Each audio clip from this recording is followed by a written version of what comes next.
అటు ఎవరు లేరు, వెళ్ళిపోయారు అందరు ఇంటికి వెళ్ళిపోయారు అప్పుడే. వచ్చేసి వాళ్ళు వాకింగ్ చేసుకొని ఇంటికి వెళ్ళిపోయారు. మనం చెత్త వేయాల, చెత్త అన్న వచ్చాడు కదా, మనం చెత్త వేయాలరా నాన్న, తొందరగా వెళ్దాం ఇంటికి. మళ్ళీ లేదంటే వెళ్ళిపోతారు అన్న వాళ్ళు.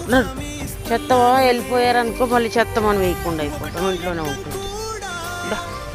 గుడ్ బై అమ్మ పెట్టగాడు, రమ్మ చెత్త వేయాలి నాన్న అన్న వాళ్ళు వచ్చారు. చెత్త అన్న వాళ్ళు పిచ్చుకుంటాయి, ఆడంతా గాజు పెంకలు ఉంటాయి, అదంతా సీసి పెంకలు ఉంటాయి.